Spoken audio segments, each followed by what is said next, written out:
So I turned the Quran, turned to the next page where I'd finished off. SubhanAllah, the very next verse that I read, for those of you who ask for signs, have we not shown you enough already? Look around you at the skies, the stars, land, the oceans. These are the signs for the people of knowledge. SubhanAllah, straight away my whole world changed. I was staring at the Quran, I was just in shock. I couldn't believe that I'd been so arrogant to ask for my own specific sign when the signs had been around me all the time. There's a creator because there's a creation.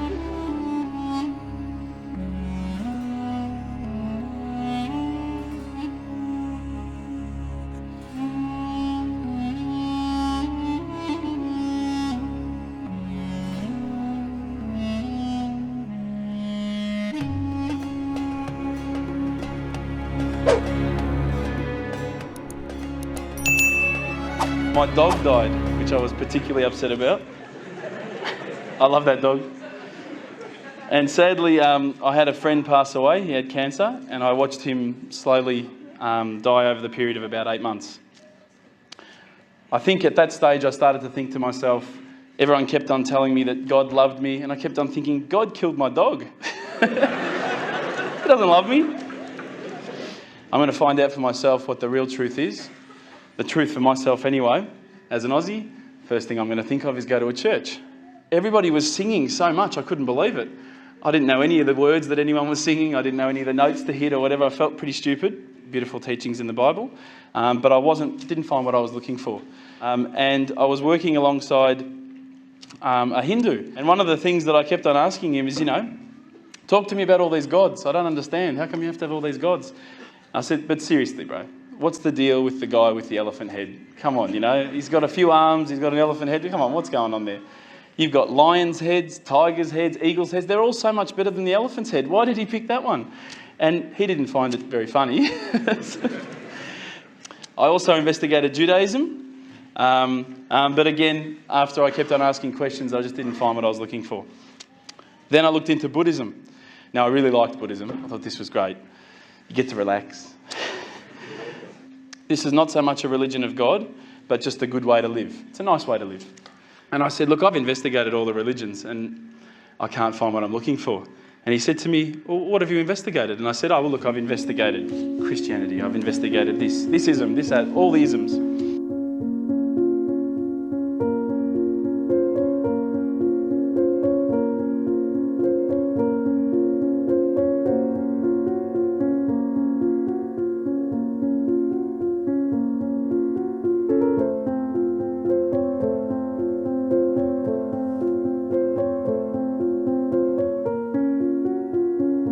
He goes, well, what about Islam? And I went, Islam? Okay. Mate, they're terrorists. I'm not going to investigate Islam. No, they're crazy. No way, But, lo and behold, alhamdulillah, I found myself walking into Preston Mosque one day. I was very nervous parking my car in the car park. I thought it might explode. I walked straight across the prayer rug with my shoes on. I walked straight past the brother praying. As he went into sujood, I almost stepped on his head. I had no idea, right? I walk across and I stopped. Abu Hamza came out of a door. That's the brother who just introduced us before, Samir. And I thought, this is it. I'm about to die. And we used to sit down and we'd talk about the different sort of questions that I had and the things that I wanted to know about Islam. They were very hospitable. I kept on getting cups of tea, biscuits. Now, no other religious sect had done this for me, right? So I was quite impressed. I'm not sure, I don't want to offend anyone again, but as an Australian, if you offer someone a cup of tea and they say no, you go, okay. These guys wouldn't take no for an answer. Would you like a cup of tea, bro? No, thanks, bro. Are you sure? No, I'm right. Are you sure, bro? I'll go get one. No, I'm right, bro. No, I'm getting one anyway. Sure, look, I'll just get you one, right? No worries, I'll get you one. All right, man, I'll take the tea, Subhanallah.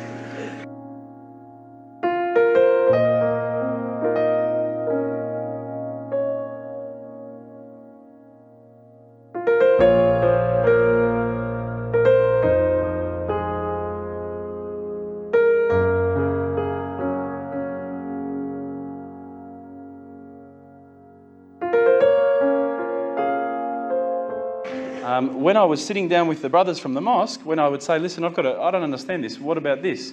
They would never just answer from their opinion. They would always pick up the Quran. They would open it up, and it would be like, they're like human indexes. They would just, bang, page 142, read this. And I would read it and I would go, wow, that's beautiful.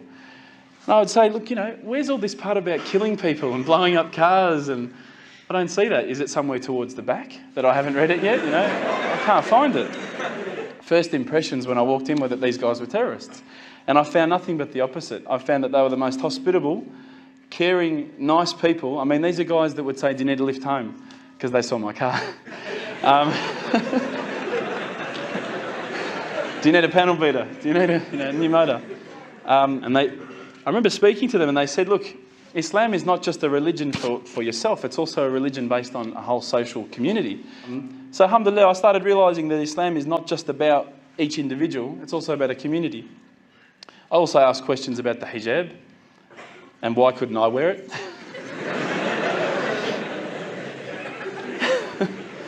But once you start actually looking inside the religion, working as a whole unit, as in implementing every step of the way, it starts to make sense. And it started to make sense. And I stopped and I thought to myself, look, this is the time. Tonight, Allah and me, we're going to have a bit of a conversation. We're going to, we're going to bond. All I need from you, Allah, is just a sign. Just a little sign. Look, nothing too major, just maybe a bolt of lightning. Bolt of lightning for you, man. Come on, you created the earth. This is just a bolt of lightning. It'll be easy. So I sat there and I went, okay, go. And I swear to you, nothing happened. Absolutely nothing. I was really disappointed. I said, Allah, this is your chance. I'm here. I'm asking you. Where's my sign? Come on. I'll give you another chance. Maybe you were busy. It's night time here. It's busy over the other side of the world. Maybe I could just get a bit of a creak in the floor. Maybe I could hear a car backfire. Something that I'll know it's for me, but no one else will know. It's just between you and me. Again, I said, go. I'm waiting. And I waited. I think I waited about a minute. And that felt like a long time at the time. And nothing happened. Absolutely nothing happened. And I was really disappointed. I thought, I'm like on this cliff. I'm on the edge of a cliff. I'm about to jump into Islam and I just haven't been pushed. I haven't taken that little leap. So I turned the Quran, turned to the next page where I'd finished off. SubhanAllah, the very next verse that I read, for those of you who ask for signs, have we not shown you enough already? Look around you at the skies, the stars, land, the oceans. These are the signs for the people of knowledge. SubhanAllah, straight away my whole world changed. I was staring at the Quran, I was just in shock.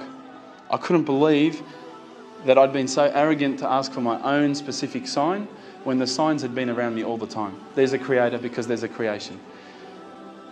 So I closed the Quran. I had the best night's sleep, I got to tell you.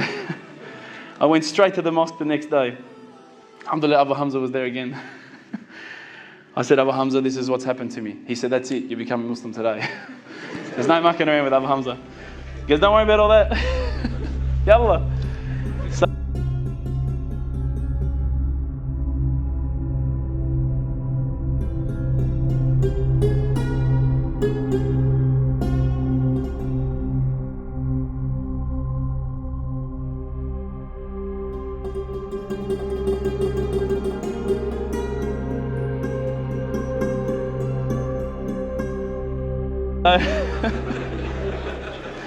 But when I walked into the mosque, the people just started pouring in.